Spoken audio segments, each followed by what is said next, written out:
శ్రీమాత్రే నమః. నేను మీ చెల్లా జ్యోతిర్మయి. ఓం వైబ్స్కు స్వాగతం. ఈ వీడియోలో ఆదిశంకరాచార్యులు స్థాపించిన ద్వారకా శారదా పీఠం గురించి తెలిపే ప్రయత్నం చేస్తాను. శ్రీ ఆదిశంకరాచార్యులు సనాతన ధర్మాన్ని నిలబెట్టాలని దక్షిణ భారతదేశంలో యాత్ర చేశారు.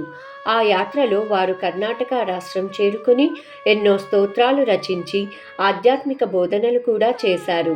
ఆ తరువాత మొదటిగా శృంగేరి శారదాదేవి పీఠాన్ని స్థాపించారు. వాటి వివరాలు మనం ముందు వీడియోలలో తెలుసుకున్నాం. శృంగేరి శారదాదేవి పీఠం స్థాపించి వారు పశ్చిమ దిశగా ప్రయాణం ప్రారంభించారు. ఆ ప్రయాణంలో శ్రీ ఆదిశంకరాచార్యుల వారు మూకాంబికాదేవిని దర్శించుకొని శ్రీబలి అనే గ్రామానికి చేరుకున్నారు. ప్రస్తుతం ఈ గ్రామం ఉడిపి సమీపంలో శివలి గ్రామం అంటారు. ఆ గ్రామంలో ప్రభాకర అనే ఒక బ్రాహ్మణుడు నివసించేవాడు. అతనికి 13 సంవత్సరాల వయసు గల ఒక కుమారుడు ఉండేవాడు. ఆ బాలుడు చిన్నప్పటి నుండి ఒక్క మాట కూడా మాట్లాడేవాడు కాదు. దీనివల్ల ప్రభాకర చాలా బాధపడేవారు. ఒకరోజు తమ గ్రామానికి శ్రీ ఆదిశంకరాచార్యుల వారు వస్తున్నారని విని ప్రభాకర ఆదిశంకరాచార్యులను దర్శించి తన ఇంటికి వచ్చి తన కుమారుడిని ఆశీర్వదించమని వినయంగా కోరాడు. ఆదిశంకరాచార్యులు అతని అభ్యర్థనను అంగీకరించి వారి ఇంటికి వెళ్ళారు. అక్కడ ప్రశాంతంగా కూర్చున్న ఒక బాలుడిని చూశారు.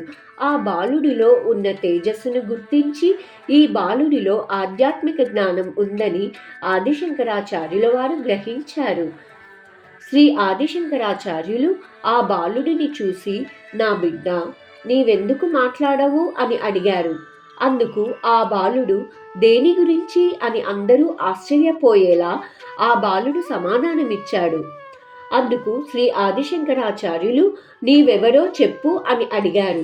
అప్పుడు ఆ బాలుడు స్వచ్ఛమైన సంస్కృతంలో ఇలా చెప్పాడు.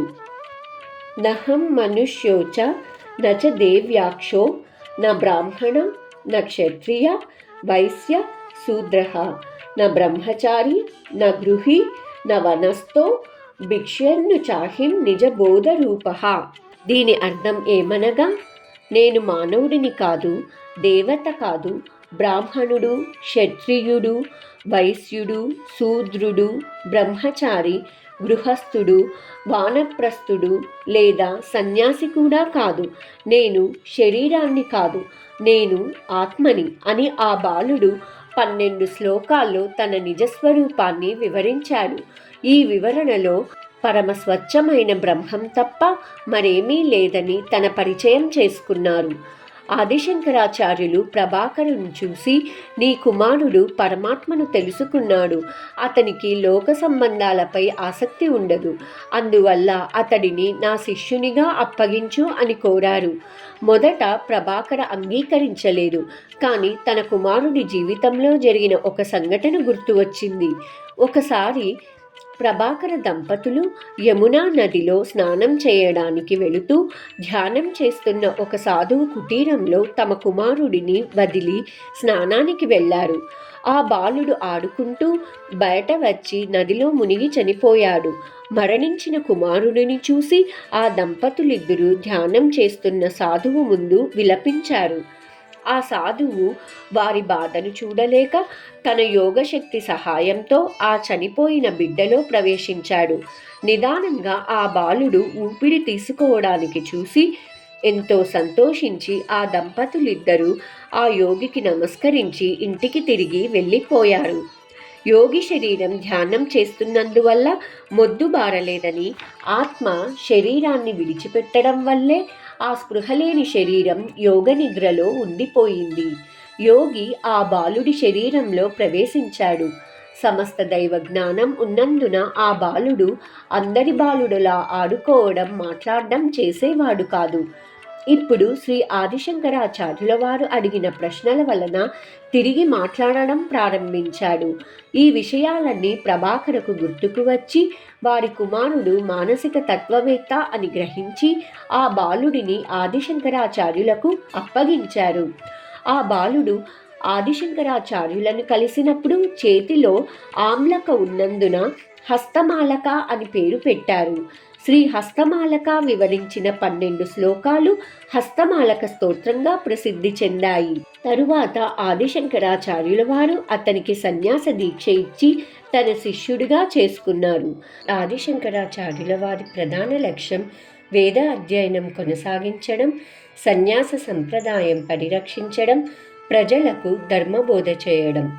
ఈ లక్ష్య సాధనలో వారు పశ్చిమ భారతదేశం చేరుకున్నప్పుడు ద్వారకా నగరం ప్రాచీనమైన తీర్థక్షేత్రముగా భావించి ద్వారకలో శారదాపీఠం స్థాపించి హస్తమాలకాచార్యను పీఠాధిపతిగా నియమించారు అని మాధవీయ శంకర విజయం గ్రంథం చెబుతోంది.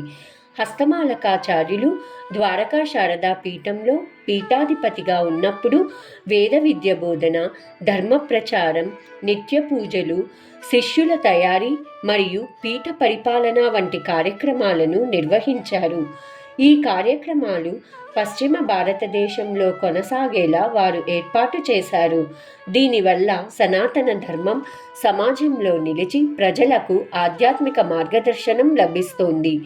ఇంతటితో ద్వారకా శారదా పీఠ వివరణ సంపూర్ణం. సర్వే జనా సుఖినో భవంతు. మరొక వీడియోలో మరొక కథనం గురించి తెలిపే ప్రయత్నం చేస్తాను.